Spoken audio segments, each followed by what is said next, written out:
শুভ সন্ধ্যা বন্ধুরা। এই দেখো এখন বাজে রাত্রির 8টা। এখন করব পনির, রুটি দিয়ে খাবে। পনির করব পেঁয়াজ রসুন দিয়ে মাখা মাখা গ্রেভি। তো এখন রাত্রিবেলা খাবার তৈরি করছি। মায়ের ভিডিওটা আজকে আমিই করছি, কারণ আমি রান্না করছি। এই যে কড়াই বসিয়ে দিয়েছি, এই যে পনির কেটে নিয়েছি, আর এখানে মশলাও কেটে নিয়েছি, যে আদা পেঁয়াজ রসুন কাঁচা লঙ্কা অল্প করে ঝাল দিয়ে করব। তো করি, দেখতে থাকো। দেখো বন্ধুরা, আমি এই যে পেঁয়াজটাকে ভেজে নিচ্ছি। পেঁয়াজ আদা রসুন লঙ্কা সব কিছু ভেজে নেবো। ভেজে নিয়ে তারপরে একটা পেস্ট করবো। আগে এটা ভেজে নিই, কেন বলো তো, এটা ঠান্ডা না হলে মিক্স করতে পারবো না। এটা নামিয়ে তারপরে পনির ভাজাটা বসাবো। পনিরটা হালকা করে ভেজে তারপরে গ্রেভি করবো, ভালো লাগে খেতে এইভাবে। দেখো আমি একটু পেঁয়াজ দিয়ে দিয়েছিলাম। পেঁয়াজের পরে পেঁয়াজটা হালকা করে ভেজে নিচ্ছি, জাস্ট হালকা করে, পাপড়িগুলো ছাড়ানো অবধি।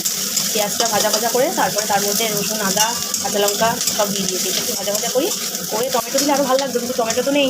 তার জন্য এইভাবে গোলাপটা রুটি দিয়ে ভাত দিয়ে খেতে খুব ভালো লাগে। এটা ভাজা ভাজা করে মশলাটাকে নামিয়ে নেবো। নামিয়ে নিয়ে তারপর পনিরটাকে ভাজবো, খুব ভালো লাগে। ভাত বলো রুটি বলো, আমি তো ভাত দিয়ে খাবো। আর আমার বর, আমার বোনের বর, ওরা সব রুটি দিয়ে খাবে। তো দেখতে পাবো। এই দেখো বন্ধুরা, একটুখানি জিরে ফোড়নে দিয়ে দিব, সামান্য গোটা জিরে।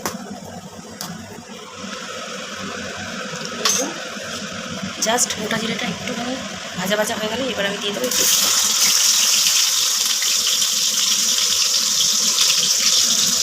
পেঁয়াজ আদা রসুনের পেস্টটা আমি দিয়ে দেবো।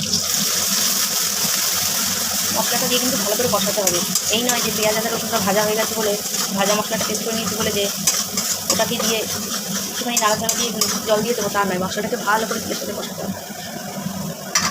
এখানে একটু পনির ভাজা হয়ে গেছে। এই যে মশলাটাকে কষিয়ে নিই, তারপরে আসি।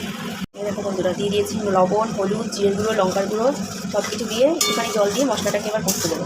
মশলাটা ভালো করে কষুন, তারপর যতক্ষণ কষতে দেবো যতক্ষণ পর্যন্ত তেল ছাড়বে ততক্ষণ কষুন, তারপর আসবে। এই দেখো বন্ধুরা, চারিপাশ থেকে তেল বেরিয়েছে।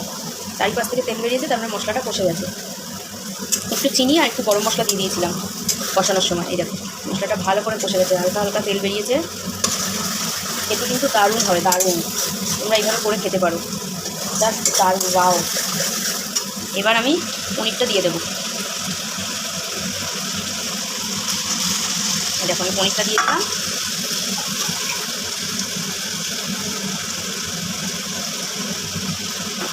আমি জলও দিয়ে দেবো।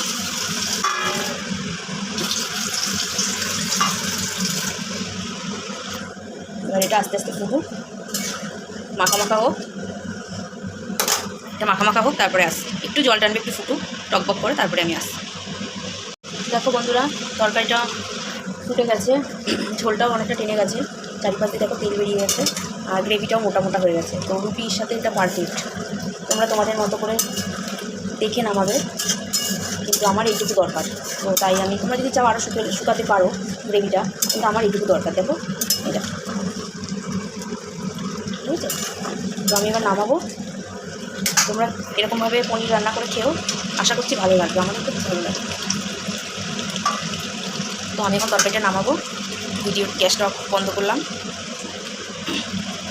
ভিডিওটা কেমন লাগলো জানিও, আর কমেন্ট করো, লাইক করো, শেয়ার করো, সাবস্ক্রাইব করো চ্যানেলটাকে।